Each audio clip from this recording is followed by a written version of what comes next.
Assalamu alaikum wa rahmatullahi wa barakatuh. Wa alaikum salam.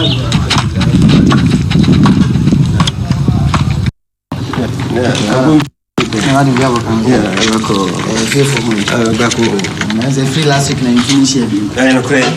Young couple of people are very gallant for. See the beer, you must have and a man, you TV. And also, you can drink. I'll be a sacrifice in the morning. See the bear. If you like Ebola, and I say, I corona virus about power. Yeah, young room of walk and say, every.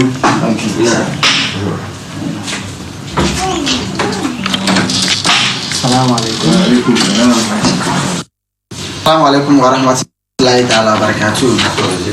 Yama ejide phone na akwaba edeba mam online radio and mam online TV eso. And kwesiada said yi na isimi ka Ghana ha say na so ke kan wasem se isane yare abeto Ghana anasa beto wiase na Ghana ha yo lockdown. And nti ya malam for na shake for so mo kasa o mam online no ntimi mba studio e me kasa. And nti no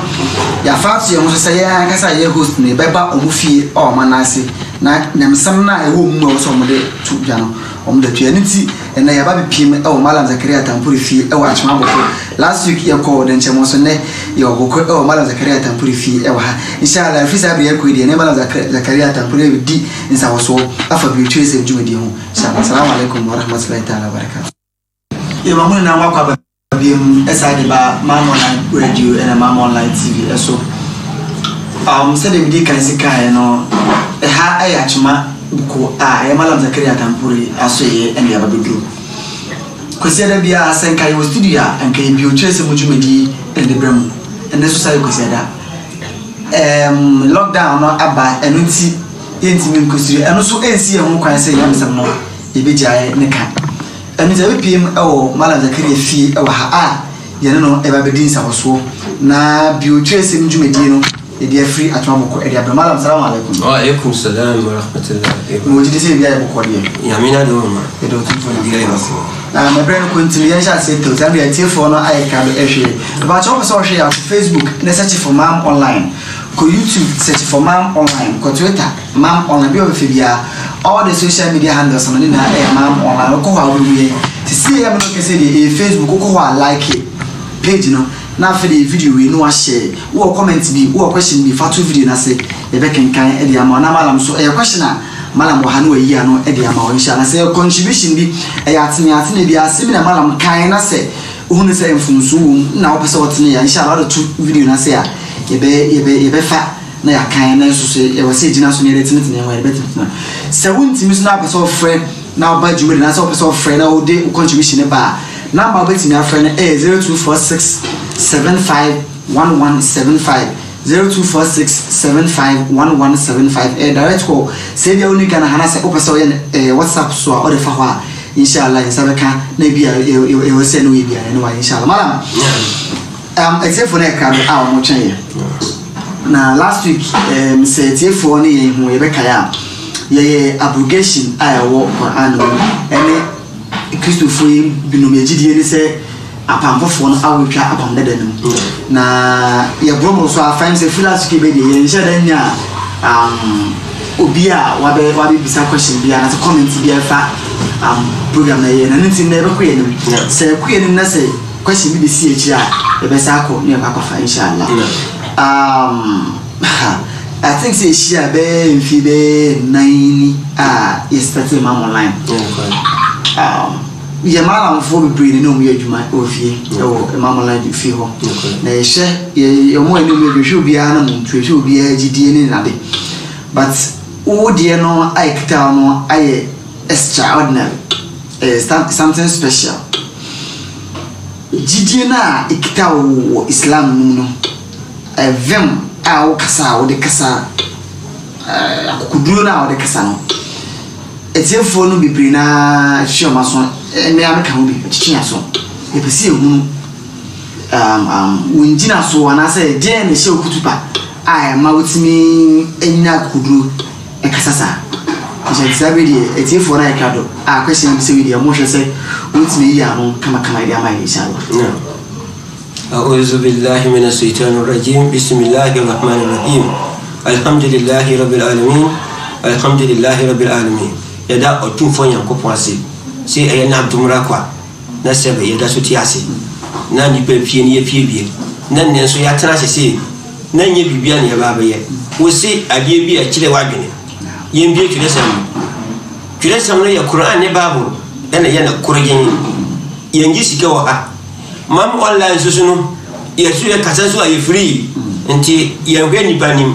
sɛ bia na wobaka na asɛm akyi mama sika nti no yɛka ne Nyankopɔn nti nti sɛ de wɔsi abusa no mɛsa sire atiefoɔ ne yɛyɛ nsampa kafoɔ a yɛwɔ saa mam online so nyinaa sɛ nyame hu yɛ nyinaa mmɔbɔ na sɛ de wɔsi aka ne no sɛ asɛ wahu vim bi ɛwɔ mimi mu no adanse a matumi agye atum sɛ ebi asɛm na wɔka yɛ nokɔre sɛ wonim yɛnia hamadiafoɔ no ɔma amitimi ɛnora kora me no obi sa akasaeɛ ɔmo de boost kɔla ama na asɛm a ɔmo ka ne sɛ yes wowɔ kukuduro wowɔ gyidie wo kasa kyerɛ sɛ wogyina gyidie so ne wowɔ kukuduro nti nka yɛhia sɛ berɛ bɛka yɛ ho no a yɛnkɔkɔ sampa no nti deɛ woka sɛ asɛ wahu gyidie bi anaasɛ vim bi a mede kasa no ɛna mekɔ yie hɔ na bɛka ho sɛ ebi a bɛtumi aba sɛ ɛyɛ nokorɛ sɛ deɛ wosi ka sɛ wohu gyidie bi wɔ hɔ no ayɛ saa na teɛ na kakra mɛtumi aka ne sɛ ne nyinaa firi Nyankopɔn wokae Quran chapter 16 verse 127 na ɔka sɛ bi wɔ ɔse kɔmsɛni sallallahu alaihi wasallam nya abotere ɔka sɛ awie na ɔsa ka kyerɛ kɔmsɛni sɛ wobɛnya abotere mpo a ne nyinaa firi ala mmoa nti sɛ wohu sɛ me no mewu kasa ɛwɔ vim bi mu na gyidie dendende bi mu a na yɛ Nyankopɔn no mmoa na ɛna baako a mesade ka ho sɛ na obi ne ɛde saa nkɔmmɔ no firi yɛ kurom mmerɛ me ɔmo ka me ho asam sɛ no sɛ wɔn yɛ sɛde Zakaria si atam Quran ne si amene ne deɛ yɛn sam yɛ ka yɛ de kɔ n'anim a wɔnsom wɔngyendi nti mo deɛ yɛ ka yɛ sam a yɛn ka na yɛ deɛ ɔbɛyɛ dɛ wɔngyendi ɛno nti na mesum ka kyerɛ sɛ saa gyidie no wɔ me hɔ na wɔahunu deɛ a na yɛ Onyankopɔn na adomada kwa ɛnyɛ saa ka mentimi sɛ Nyankopɔn bɔɔ me na mankɔ school na mankɔ makaranta nso no sɛ nkanyɛ Nyankopɔn ne mmoa mu ɛna ɔbɔɔ ma mehunu ABCD kan na metumi de bɛwura ma ka ho de bɛkyerɛ me ama mahunu deɛ ɛwɔ Koran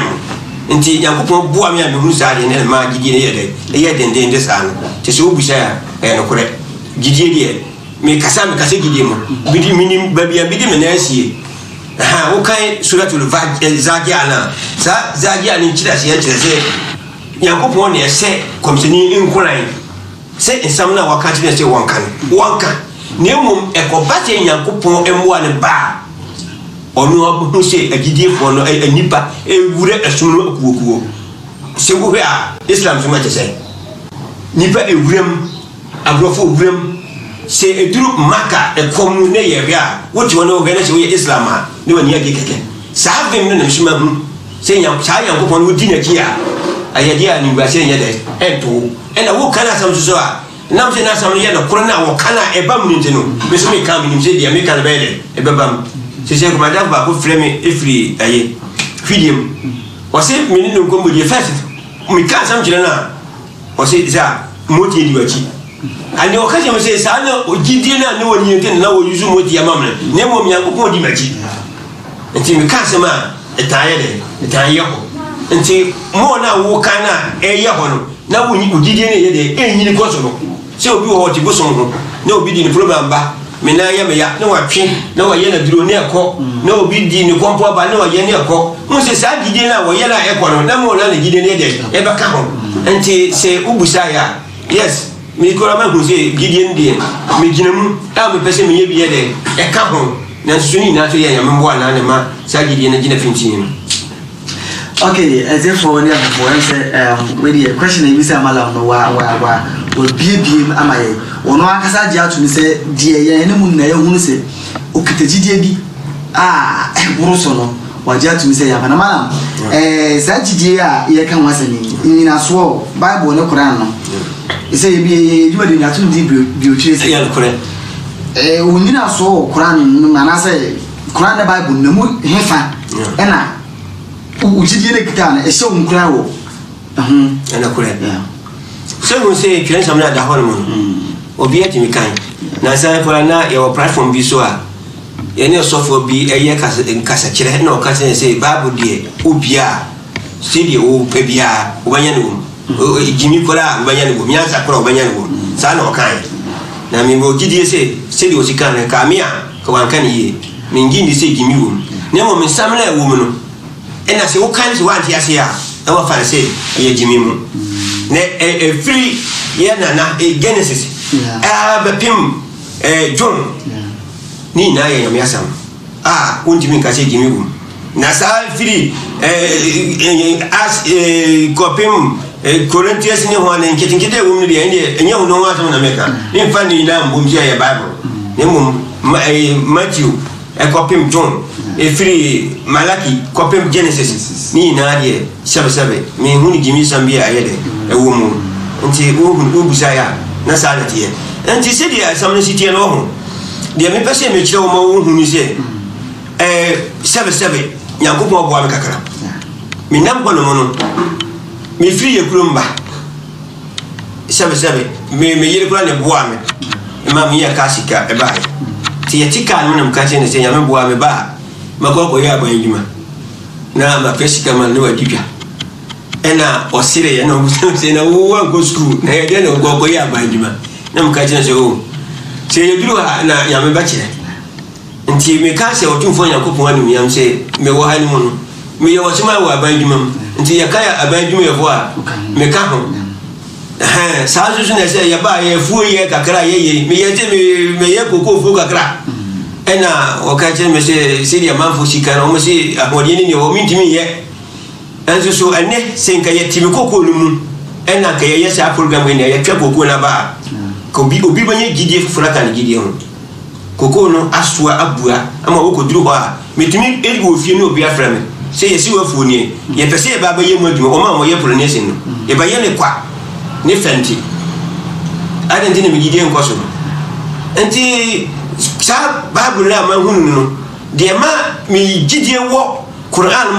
mo na magi Islam sum atum prekope no bebre na free bible no se wo kan Deuteronomy chapter 18 verse 15 to 18 na oka sambi wo hono se na obeyi odifo bi ti se Moses amana ba ni nuanu mu sa odifo na waka no ho asam wo sa kan sa Deuteronomy chapter 34:10 no so a no ka chiro wo se odifo biara ensori Israel mai mu bio siwan na odifo bi baba Israel fo ni nuanu mu dia na ke se wo se ye hwehwe odifo bi kwan obana obakan John chapter 1 verse 19 na brana John ba ya wo bosu omo suma ko busa se mpanimfo se yemre ma busa se wo ya hwan nipa miensa na ye hwehwe omo kwan se o mede o maba ba ko na ye Elia ayawo ana o se David ba ko ni ye Kristo ayawo ana o se David o ti asiana anti me pese o kai Bible ma me wo se di be ya abia ma me nya gidie bebre e wo Islam so mo no o ye de ye ko ko pe pon mo ma me John chapter 16 verse 12 na ye we asama wo no mo se di be ya emu beda ho na adwene na kura me no mama nya gidie no na obi so for no so ayede anya bi se di be ya betima akoye nim John chapter 16 verse 12 na me wansan pi me ka kire mo asam ni na no ko na so muntumi nso asese na se ono no kra ho nya ba oba kire mo kwan akọ no kra nu ina mu asam dia me pese me kire ne se wo hwe adia Yesu Kristo ebe ye ya o de som ne bai bai wo hwe esom ne enda esom na yira na se de anabi Muhammad sallallahu alaihi wasallam edi abano se ekobati muti sa adie na kia uba mu se oni Yesu se okay abagi se atadie koto sore eno de Islam Yesu so adwuma na waye de no waye no what you say na to aso kakra ne hwɛ asɛm a wɔka na emfiri ono ani na obekasa na bibia obetie no obeka na obekyerɛ mu nneoma a eba sanete ene sanete dia wase enkom bi ye mele minim se odifo na ye ka se obaba na wonyam bae no ho enkom se na Yesu ye de wase by obi a wangi ndi de ye de obaye de obati ase enti me no me di agire akokora na makọ hwese se de okano se ni komteni ni ba amba woni na adwene ana se obi ne beka se ka anu ne ma me di agire a me nya gide evem ti o ma me Quran chapter 7 verse 189 ne yɛhwɛ assembly store a ɛwɔkɔ se de bɛyɛ 7 verse 189 se de bɛyɛ a atiefoɔ ɛbɛtie na ɔmɔde ɔmadwene ama Quran na ɔmɔde ama Bible na bie otwere nsɛm na yɛbiebie no nipa das ni bɛhu sɛ ampa se zakare se wagye di wɔwɔ vema wɔdidi isamakia na wɔntwa nkotompo yɛse ɔse nipa ne ba nya deɛ ɔno pɛ ɛna ɔbaka gye deɛ ɔbɛteɛ no ɔbaka yɛnkɔ Quran mu ne yɛnkɔpɛ asɛm a ɛwɔ hɔ no Quran sɛ Quran chapter 7 verse 189 na kase wate aseɛ aye yɛka ne sɛ wohwɛ Bible mu a Genesis to Revelation babia ni hɔ nom a yɛatwerɛ sɛ kase wɔ hɔ nom berɛ bia no ɔne Yankopɔn tumi yi kyerɛ obi sɛ onipa ba ka kyerɛ me nkurɔfoɔ no sɛ Bible ne deɛ prɛko pɛ ne wɔte sɛ kase ɛna ɔno nso amfa bia mfrɛ no ɔno nso sɛ kase na ɔtoa so ne no ɔtoa so nti kase na wɔte yɛ ne baeɛ nti Yesu ahyɛ wo nkɔm anaasɛ Anabi Isa alayhi wa sallam ahyɛ wo nkɔm sɛ ɔno deɛ ɔba a deɛ ɔbɛteɛ no ɛna ɔbɛka yɛate sɛ kɔmsɛni bi aba na Nyankopɔn ka kyerɛ sɛ kase ɛna wɔka asɛm bɛ na ɔkaeɛ na sɛ mene tumi sɛ mɛyɛ papa bi wade aseɛ wokae Bible bebrebe a ebinom de ebinom ayɛ Nyankopɔn na mewɔ gyidie sɛ Bible deɛ woka ne wahwɛ neɛ wanhwɛ ne wobɛfam menhyɛ da ɛnni gyidie sɛ ebia Yesu Kristo no bɛka sɛ momfa meyɛ Nyankopɔn anaasɛ Isaiah ne ka sɛ fa meyɛ Nyankopɔn wobɛhwɛ wobɛtwerɛ sɛm no ma na sɛ akɔyɛ sɛ ahakora ɔka sɛ mea ne Nyankopɔn no na mɛyɛ dɛn bae sɛdeɛ Quran si ka kyerɛ yɛ no mingin de wode Anabi Muhammad sallallahu alaihi wasallam ɛyɛ Nyankopɔn a ɛbɛyɛ yie ɔsi sɛ ɔsi wɔn kase sɛ kase mene tumi sɛ mɛyɛ papa bi ɔsi Anabi Muhammad sallallahu alaihi wasallam ba asase wei so no wɔni tumi sɛ ɔbɛyɛ papa bi ama ɔno no ho anaasɛ ɔbɛyɛ papa bi ama wo wote ase ana na gye sɛ wɔyɛ bubrogo ɔnyɛ obi a ɔpɛ papa ne bi akyerɛ ɛna wɔntumi nkɔ heaven ɛna ɔno nso ntumi nkɔ obi nso nkɔ heaven nipa wei a wɔka na korɔ sɛ ana ndi na woni n'akyi ana Yesu so aka kyerɛ wo sɛ ɔba nye ɔmfa ne tirimu ɛnkasa ne mmom deɛ Nyankopɔn bɛka kyerɛ sɛ wɔnka no ɛno na ɔbɛka ɛna ɔba no Nyankopɔn ka kyerɛ sɛ kase ɛna wɔka asɛm no korɔ ɛyɛ ɔwɔ sɛ nkɔɔfɛre sɛ wɔn kakaraka sɛ na wɔn nkasɛ bi a mede wo bɛkɔ heaven meyɛsi ama wo wobaeɛ a wo sɛ meyɛ nipa te sɛ mmɔ na kyɛ sɛ mmere no yɛpɛ yɛnkɔ yɛnim ne yɛhwɛ deɛ ɔka to wa so yɛ na anaasɛ mede ahaw bi bɛma me ho ɔse mentumi ɛmpɛ papa bi mma me ho anaasɛ mentumi ɛmfa ahaw bi nso nsa ama me ho daabi meni so ato me no na gye sɛ deɛ ala pɛ gye sɛ deɛ Onyankopɔn pɛ ɛna ɔbɛtumi ayɛ adwuma anoa no ɔnsɛ pɔnte ne ɛsa aka ɔse ɔnkase ɔni tumi aha no ɛne yɛ medɛ no saa nipa wei sɛ ɔsɛ ɔwɔ Nyankopɔn bi a wɔsom no na wodi n'akyi a Nyame boa mo duru Nyankopɔn hɔ a Nyankopɔn bɛhu nyinaa wɔ hɔ wɔka kyerɛ wo sɛ ɔnyɛ bi Nyame hɔ sɛ bibi na ɔbɛtumi ayɛ a gye sɛ ne nyinaa firi ɔtumfoɔ Nyankopɔn wɔka kyerɛ sɛ heaven yɛ ne deɛ ɔka kyerɛ ɔde obi bɛkɔ ɔka kyerɛ ɔwɔ mmoa na ne gyina wogye saa asɛm wei ni nti Yesu ka sɛ ɔba a ɛmfiri no ɔnoa no mu na deɛ ɔbɛte no ɛna ɔbɛka na wɔte sɛ kase na waka na asɛm no so ɛka na abu ne bɔmfia na ɔyɛ ketewa no ɛne na ma meyɛ agyedie no wahu sɛ deɛ ɛsideɛ ɛna ne saa nateɛ deɛ a adansedie baako nso so a ɛka ho ɛyɛ John hɔ no mu a chapter 16 verse 26 na yɛhwɛ asɛm a wɔ hɔ no mu John 15:26 na yɛnka ne 15 na 26 no yɛhwɛ asɛm a ɛwɔ hɔ no sɛde bɛyɛ a yɛbɛtumi hunu nsɛm no sɛdeɛ yɛbɛtumi de akɔ amana ayɛ yie me gyidie mu no meti asɛm no a memfa ne pɛrɛ kɔpɛ mehwehwɛ asɛm no mu na mahunu sɛ asɛm no a wɔka no ɛfa sɛ ɛmfa deɛ a na ɛnyɛ ɔno a sɛ asɛm no so fa deɛ a ɛwɔ sɛ meyɛ gyidie fem meyɛ mmɔ na megye tom sɛ asɛm no a meka no megyina me naa so nti wabia yɛnhwɛ asɛm a wɔka no na okyinafoɔ a mɛsoma no mabrɛ mu afiri agya no nkyɛn nokora honhom a ofiri agya no nkyɛn ɛba no sɛ onyaba a ɔno na wobɛdi me ho adanseɛ na mo nso mobɛdi adanseɛ ɛfiri sɛ moka me ho firi mfitiaseɛ asɛm no nyinaa no aha na menim sɛ woasa ate aseɛ a ɛno nso saa yɛ nkɔmhyɛ ɛno nso saa yɛ nkɔmhyɛ foforɔ a wasa ase a ɛsɛ sɛ odiyifoɔ no a yɛhwehwɛ no yɛdi akyire ɛnti Qur'an baayɛ no Anabi Muhammad sallallahu alaihi wasallam odi Qur'an baayɛ no na me saa kɔhwɛ sɛ ɔbaayɛ no wɔka ne baabi sɛ ɔno yɛ Nyankopɔn wodi ase ana anaasɛ wɔka deɛ Nyankopɔn soma no sɛ wɔnyɛ dɛ ɔmbaka anaasɛ Yesu adwuma a wɔbɛdiɛ no wɔdi ho adanseɛ wɔte deɛ meka no ase sɛ nipa no ɔba no sɛ ɛnyɛ ɔno a wɔndi adanseɛ sɛ ɔba nso so ne sɛ ɛyɛ ɔno ɔbɛhu sɛ wɔdi adanseɛ na adanseɛ no nso kɔ pɛpɛɛpɛ wɔte ase ana saa na teɛ deɛ a ɔse ɔbɛdi adanseɛ na asuafoɔ no nso adi adanseɛ adɛn nti ɛna asuafoɔ no nso bɛdi adanseɛ a ɔse woka me ho ɛfiri mfitiaseɛ deɛ meyɛ yes deɛ mekaeɛ ɛne deɛ meyɛeɛ ne nyinaa moyɛ deɛ monim sɛ woahu sɛ deɛ asɛm no siteɛ nti ama ayɛ me dɛ sɛ kɔmhyɛni ne baayɛ na deɛ Yesu kaeɛ no wɔdi akyire ɛna saa na teɛ deɛ a Mama Quran chapter 5 verses 44 ne yɛhwɛ sɛ amba adanseɛ bi wɔ hɔ nom a ɛsɛ sɛ kɔmhyɛni no a wɔbaayɛ no a yɛyɛ gyidie sɛ ɔno ne yɛ odiyifoɔ no a Moses ka ne ho asɛm no Isaiah ka ne ho asɛm no a Yesu Kristo alayhi wa sallam nso ba ka ne ho asɛm no ɛbam ɛnaase ɛmmam ɔse sɛn ɔse na ɛbɛyɛ dɛn na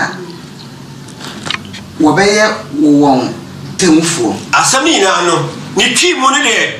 ahɔne yɛ ayɛ bɛbuo ne dane no ma wahu ne yie ɔse ɛbɛyɛ dɛn na kristofoɔ atumi agye wadi sɛ ɔmɔba abɛsom wo som no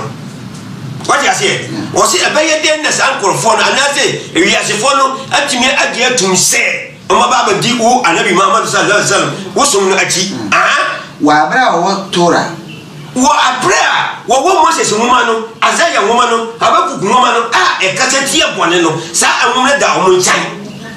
na wɔn nkyɛn wɔ a ala atem wɔ mu ala atem wɔ mu sɛ ɔbaa wowɔ kunu na bɛrima wowɔ yere na mokɔbɔ adwama a yɛnsim aboɔ ɛwɔ hɔ ɔmo ngye ndi na bɛyɛ dɛ na ɔma baa bagye wo Anabi Muhammad sallallahu alaihi wasallam ɛkora nna di wate ase ana na kyɛ sɛ nipa na ɔka sɛ ɔba a ɔbɛdi adanseɛ no waba ɛbɛdi adanseɛ saa sɛ saa nwoma no Moses nwoma no ɛnyɛ dɛ ɛntwɛ mu na sɛ ɛntwɛ mu deɛ a ɛwɔ sɛ yɛsaa kɔ asuafoɔ no so hɔ na ɛkɔ busa sɛ mo ne Anabi Isa alayhi wa sallam bɛfiri mfitiaseɛ nti ɔbaeɛ no ɔka nwoma no ho asɛm sɛ yɛmfa nyɛ adwuma anaasɛ wanka nti sɛ yɛkɔhwɛ na sɛ ɔbaeɛ no ɔka biribi sɛ ɔmomfa nyɛ adwuma deɛ a na ɛkyɛ sɛ ɔmadi adanseɛ sɛ yɛkɔ ne sɛ yɛkɔhwɛ Bible no sɛ wanka sɛ ɔmomfa nyɛ adwuma deɛ a na ɛkyɛ sɛ Anabi Muhammad sallallahu alaihi wasallam kɔyɛ dɛ wɔfɛri yɛanyɛ bi ba yɛkɔ sɛ kɔnyɛ bi deɛ a ɛwɔ sɛ yɛgyi ne tom mebɔ ana mame Mark chapter 7 verse 9 na yɛhwɛ asɛm bi nso a ɛwɔ hɔ no sɛ yɛnyɛ asɛm no na sɛ yɛanyɛ asɛm no a ne nyinaa yɛ ade kɔrɔmɛn yɛdeɛ yɛyɛ sɛ nokorɛ ne yɛyɛ dɛ yɛpɛ nti ɔno wɔka kyerɛ sɛ wo Anabi Muhammad sallallahu alaihi wasallam wobaeɛ no anyɛ adi a ɔmbɛgye wadi sɛ nka ɔmbɛgye wadi a ka Moses nwoma no ɔmde yɛ dɛ ɔmde yɛ adwuma nti ɔmɔmfa nyɛ adwuma no yɛwadwuma sɛ wobɛka ma ɔmagye watum dabi nti ka ne yɛhwɛ asɛm bi a ɛwɔ no 7 verse 9 ɔse na ɔse wɔn sɛ mfa nyansakwan so po Nyankopɔn ahyɛdeɛ wate aseɛ na tobo Anabi Isa na ɔse Anabi Muhammad sallallahu alaihi wasallam ɔba a ɔbɛdi ne ho adanseɛ no ɛna ɔba ne wɔdi adanseɛ sɛ ɔma a ɔmde ka kura nwoma no ɔma mfa mmara nyɛ adwuma Moses nwoma no ɔmde ato hɔ nti wo ka te sɛ deɛn a ɛnyɛ deɛ ɔmbayɛ dɛ ɔmadi atum ɛna yɛsi dabi yesu baa yɛn ɔbɛtwa apadada mu wɔde aseɛ nti yɛba bɛhwɛ sɛ ampa ɔbaa ɔbɛtwa mu ɛne yɛ anase wantwam yɛba ha ne mu na yesu ne ka kyerɛ yɛn sɛ moafa nyansa kwan bi so apo nyankopɔn bɛda nyɛ yesu ne ɛkasa no toa so ne yɛhwɛ sɛdeɛ ɛbɛyɛ na mobɛdi mu atetesɛm soɔ sɛdeɛ ɛbɛyɛ a nyankopɔn mmerɛ no a wɔsesɛ maa mose sɛ mondi saa kɔpem wiase awieɛ no moahyɛ da ayɛ dɛn apo nyankopɔn mmerɛ no sɛdeɛ ɛbɛyɛ a mobosomsom ne mmom nananom som no mobɛdi akyire na mose ka sɛ ɛna mose sika sɛ deɛ ɔyɛ no wɔnani ɛne deɛ ɔka agya anaa ɛna ho nsɛmmɔne no ɔno na moma no mu wate aseɛ saa sɛ wɔ bible mu yɛn a yɛsom kristosom anaasɛ budasom anaasɛ juusom wɔwate sɛ obi aka saa sɛ wei da yɛyɛ afirim ɛnso hyɛ bible no mu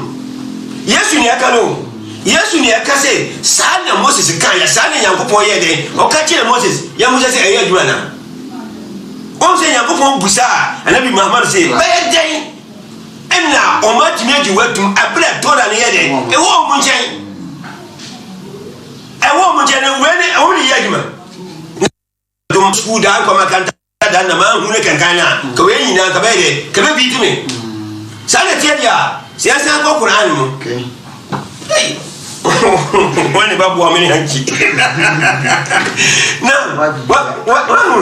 wa si dia sa si tie enti no yesa ko Quran chapter 5 verse 43 na yaba hu asam bi so sha ho no se de be ya ya ada balance kama na yankopon ye adom na yetime ko yanim what ya se ana enti no me bom pa ye se asama mi kan enko ye bufuo so enko ye se bia wo kire wo ho na mum e ko ye no kure na ye de ya hwehwe what ya se ana obusa me se de enti a ma ye vim wo Islam so mu no shabshabe na papa no wo nya sala na me ma me nya sala ena mbewura mu vima me dia wura mu no me papa de okontem ba me ma me trase kakra no se akola na koso adipa mu ena oba baka me ho ena ye nyina ye Islam me minua no omhuru vim no shabshabe o se woni wunua no wo ha bia wanki bi timi ba monjan na me yamba mu no na sa bufuo ne se mtirim me bewura mu no me dirfia na me yiro fi sa ni na ma forget sa ni na no ena esom ne yesom apo we ba de ni je ya tampo no so ba te de o si ye de ene se som ne sa de te de ye de ye nyina ba gurom bi o mi nyina ba gurom ma me ma me so aye de agurom bi ade te ne mi ji sa som we ye de endi enti ni wo buza me na ye fefe se Quran kan ye no babu na se nkom bebere me bua na esisisu ene Quran de no ne wo se odi fo na ye fefe na ye hunu no ya ba hunu wo Quran mu ne esisisu de ya fa ye de enfa ma no enti ya go kudur babi Quran chapter 5 verse 43 naam wo subaya ne se naam wo tieti nkontompo asabri na no akomsani no ne eka se atitifo no adifo no eba aye no obakasa kire amanfo bi oman bi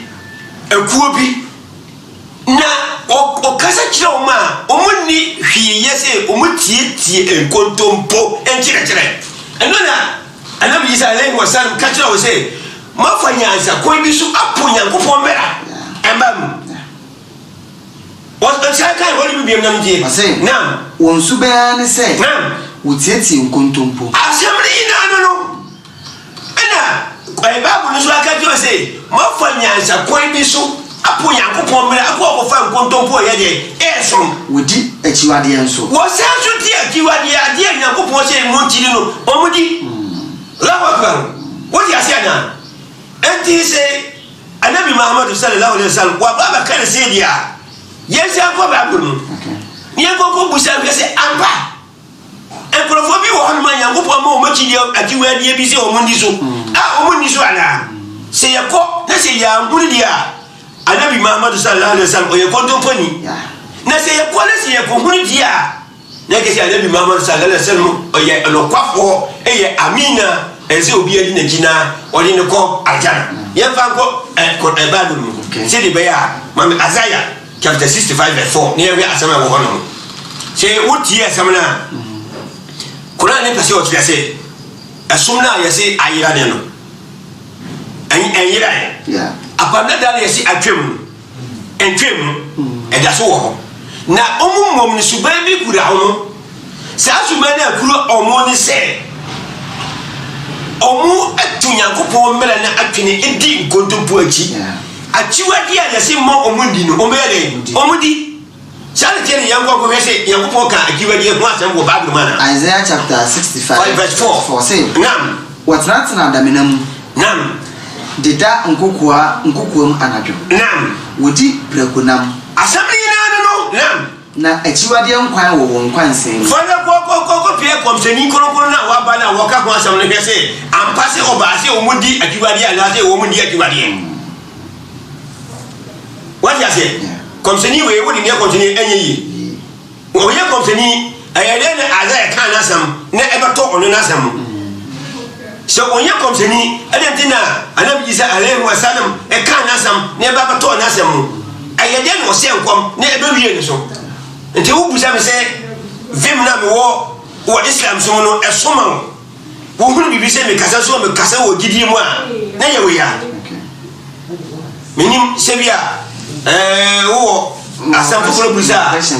se obi so wo foforo na se odi baba inshallah ya tiga ya sore die nyame be se ho ani me yam inshallah tefo na ya forma so egusu amutie na mo hwe ma online we ma online so bi o chese mtumedi akosede bia yede bremo e o ma online series na enne epim e o Malam Zakaria so e o atuma boko die nka obas bia nko de mayen no eno ode mayen e wa ha ne ebisa ne se ye hunu for some time be mfi na yere sai ye hu se o kasa o akuduro bi o like o vim bi o de kasa e fa asoma o mu na ne ebisa ne nyina so de ne bona chi do ma otimi yesa e no chiri ma chire no bi Bible no bi kura no na me bisa ne se Malam Islam na bi go kasa o ma me no papa no mo ne kremofo wo na odi ka bewrem e no mo maka di wachi Bible wo in particular boa bena asom na bewrem na boa ya hakwano o se o buja jama ka sie papa nam se o ho se de midika kan ba ko me ka kire o se me free ye kurumban kamira mo me kasika kaminti mimba entina me ba no so me yene se me yaba me yam sumna me sumno nti me ye bibia me ka bibia nya me tie mu enti me ma me ka se me ba me ye abaya bima okay me ba nso so adia Nyankopon no Allah no me fatia me ye ne me kolo Allah me ye no de Nyankopon wadi se an hwani nyam se o ma me konye wachuma bi ye what you hear now ena me ba ye sebe na awo ye de ne kakara ma e ma me kokko amanan fo aso akama me bi na me no ka sam na me ka tie se malam bia me ko no ka je me se me ko pe akoko a wo ye chacheke mfa nkoma obi ni na ka se me pia ko hol ma sam no badano enti e be ko hono mo na me po huni agire no ni ma huni se o mo ti me pia nkontopo sa nkrofo no e pia nkontopo na mo de Nyankopon asese amani pa se enya no na aye ho ya me se yanka na kure ni sebe obi ti me e kwa ya bibi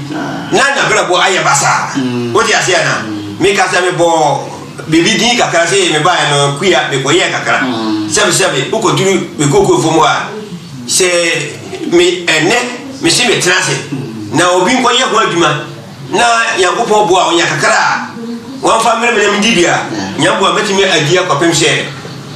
Nyankopon ba to ni sai de afra me anya obi a na aboa me eye Islam som ne Allah na ye de aboa me o se me ye gidie wo ena sebe e wo bi wo hono ma watima nya yira ware awo ne mba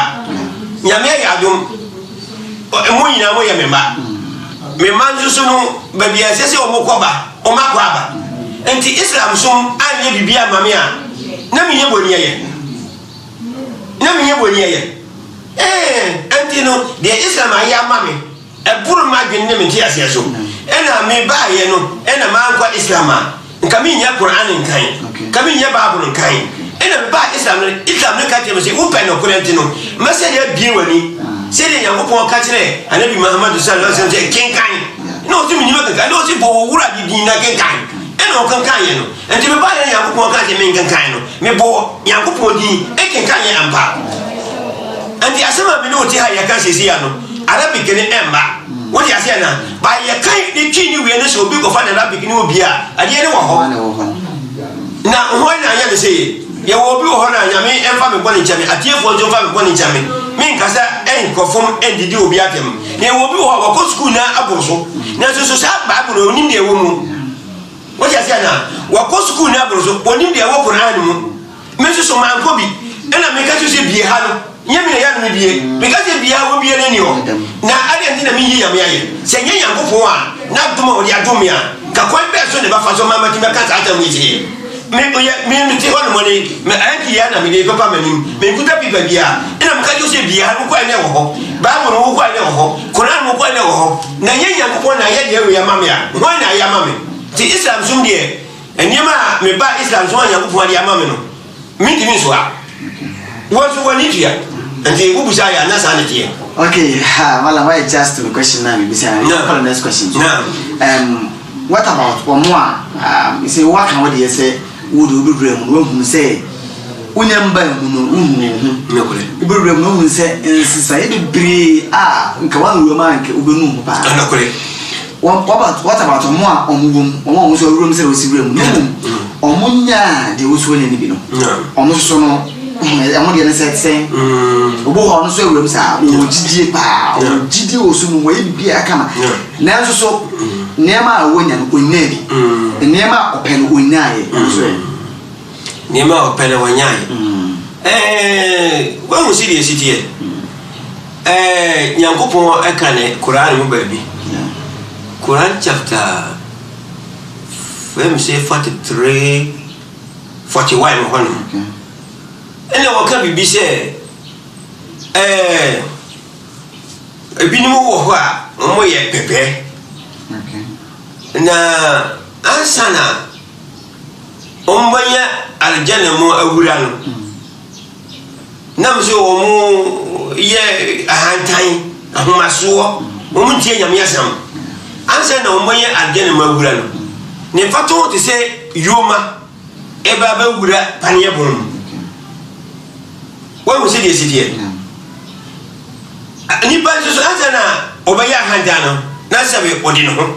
won bibidi won post o bibia enti se obi aba Islam so ne ebia me ma kan se me ba Islam so me ho atome sebe Yankopon ama me nyindie kakara me de ka Bible ne Quran eno ye ba kono no sebe Yankopon ma me sta eko adwuma eba me bibi no Yankopon asa ama me wo sebe awo nsusu no wani tua ebi ma wi aba sa o mutini eyo o makasa o madwuma ena wo busa se na obi nso so oba ya wanya bisa ena me ka se se ya ebeti me Yankopon so pe okay woti asia na se de Yankopon sika se o mo ye ahumaso no o mo fato ho a o mo di baba aljanna ti se yoma baba wura panya bomu no se be yedi abedi enti Yankopon no woni bibie no ye nkakara die wabama wanyanya bi no nkranse a me di baba no se ne bere ne anduro ho woti asia na Yankopon epe wasam bebiribe a ansa na odi bibi ba ma no oso hwe ansa na odi saade na yele aka ho ene Quran so aka te se Yankopon emfa adisoa a eburu na ko aso emfa nyede emfa nsoa no wodi asia na ya hadisi bi o me di ba ye se ya se sahaba fo ne ba ko ne odi sa alaba na obi a na ahia ni yi na sa ahia ni mu na o ye ne se dabi o hia de nye ade a se nipa di na o ko komseni ho ama na ko